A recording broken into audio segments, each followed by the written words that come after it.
Okay, we're going to talk about part two of what I think happened in this Lindsay Clancy case and the plot holes that need some fixing. Now, in part one, I talk about the asinine belief that someone would try 4 different ways to off themselves in the same night. I also lay ground for the possibility that the external male voice could have possibly been coming to her from the Google Nest cameras that they had in their home. Because, I mean, it's so random that suddenly a voice pops up to tell her to do this. Also, the fact that baby monitors can be hacked, and the Google Nest was accessed through an iPhone, hers for some reason. I mean, apparently she had two identical phones, same model, same color. Only difference is one had a case, one did not. So I kind of have the same questions here that this person has. Truly. I'm also very interested in whether the tracking was from phone A or phone B. And also, don't they keep track of steps in like a separate area? So wouldn't that show up on one phone versus the other phone? Or are they somehow mirrored? How do we really know which phone has which data? Because they keep saying phone in the singular, but she literally had two phones. If they were mirrored, apparently you could still tell one apart from the other. Like I said, I'm going to get into what I think happened, but first let's explore the timeline and then we'll get into it.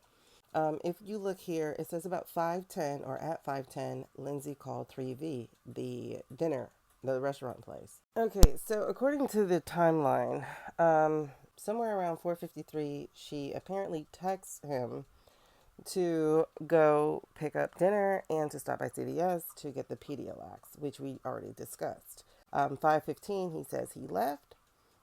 He says she seemed normal. 5:32, we have CVS surveillance cameras catching him entering the store. 5:33 to 34, he apparently talked to her. 5:37, he leaves CVS. 5:50, well, here's an interesting thing. Before we get into that, let's just continue. 5:54, the restaurant shows that he's arriving at 3V.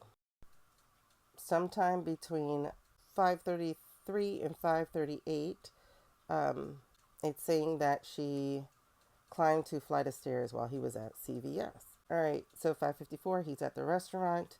6:05 to 6:07, he pulls back into the driveway of the family home. 6:09, supposedly he's like, oh my God, it's too quiet. So he's calling her cell phone. She doesn't answer. He goes upstairs. He said he found a locked bedroom door and a whole bunch of blood. And then he looks out of the windows and find her injured in the yard. 6:11, apparently he calls 911. So again, 6:09, he arrives home. 6:10, he finds her. 6:11, supposedly he calls her. And then 6:13 to 6:14, the EMS arrived. That's really quick. So they must live right down the street. Now, in looking at this, I found something interesting that I'm going to have to circle back to. But it says here, once paramedics took over Lindsay's care, Patrick, who was still connected to the 911 call, ran into the basement to search for the children and discovered they had been strangled. Now, something interesting to me is that this was a 7-minute call. And they're trying to say that he forgot he was on the phone when EMT arrived. EMT arrived within 2 to 3 minutes. And so I think he staged some acting here to go, oh no, the kids, I found the kids. Which is really interesting because the prosecutors only used this to terrorize the jury, as they did with all the other grim details. But what this did, honestly, is undermine their only, I won't even call him a witness because it's totally hearsay. He wasn't there to witness anything except the after effects, supposedly. But what this did was it proved, at least as far as that call, which was within, well, the call was supposedly like right away. It proves that she couldn't talk. She couldn't talk.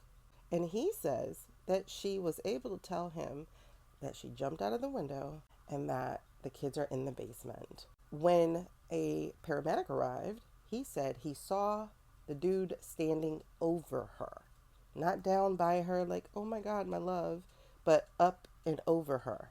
Now, mind you, I might have been doing that myself because I'm queasy. Okay? And if she really told him that those kids were in the basement, would he have stayed with her? Or would he have gone and checked on the kids? Like, let's be very clear. Well, I won't tell you what I think just yet. Now, while the jury got to hear the call, they wouldn't let the rest of us hear it. They actually severed the live stream. That's interesting, considering they didn't mind us hearing all the other gruesome details. Now that we're all caught up on the timeline, let's actually take a closer look at the Apple Watch. First off, the watch was not confiscated by the police, but was actually discovered by her lawyer when he went looking through drawers some days later. That was in the drawer. Do you recognize that? Yeah. What is it? It's her Apple Watch. Her Apple Watch. This is the Apple Watch that apparently the police used to go up the stairs, downstairs, heart rate, things of that nature, right? Yeah. They never even seized it, did they? They left it in the drawer, right? Apparently.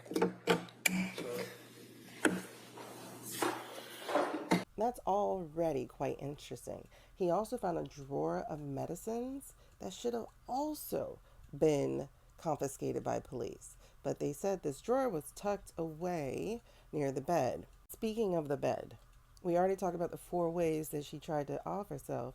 3 of those ways included blood, none of which is on this bed that supposedly she moved herself and used to climb over and out this window. Okay.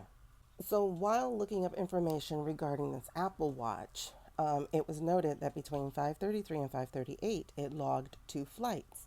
Well, last week I saw a TikTok about how the gusts of wind, when you walk into, say, a CVS, can cause a false reading. Again, note the times. 5:32 entered the store. 5:37 left the store. Note, at 5:03 and 5:33, it logged climbing a flight. Now, the TikToker found that when they walked in at a certain time, it logged it about a minute later. At 5:38 is when it stops taking any more activity, again, having logged 2 flights. But 5:37 is when he left CVS. Now, we need to talk about that trip to CVS, but first, I want to finish looking at the watch. The same watch that Reddington brought to court. So I found the heartbeat logs because while I was looking for this video of the CVS, somebody mentioned some really interesting stuff. They mentioned the change in her heartbeat, so I went to look for it. At 5:02, when she was supposedly doing a flight of stairs, it registered at 88. But at 5:23, it registered at 57. Through that entire day, there is nothing showing that low of a heart rate. 60 came close at 10 a.m., but nothing 57. In fact, the standard heart rate is between 60 and 100, but somewhere between 443 and 450, her heart went crazy, as if she was doing a lot of activity. And then at 5:02 to 5:23, it decreased. But she was supposed to have taken a flight of stairs at this point, but it decreased to 57. And then at 5:38, it stopped. Her watch wasn't damaged because it wasn't on her when she went out that window. But if in the 5 o'clock hour, when Patrick was gone, she was doing all of that murking, why is her her heart rate still low? Could it be because of this? Now we know why Lindsay Clancy's lawyer threw her Apple Watch at Patrick Clancy.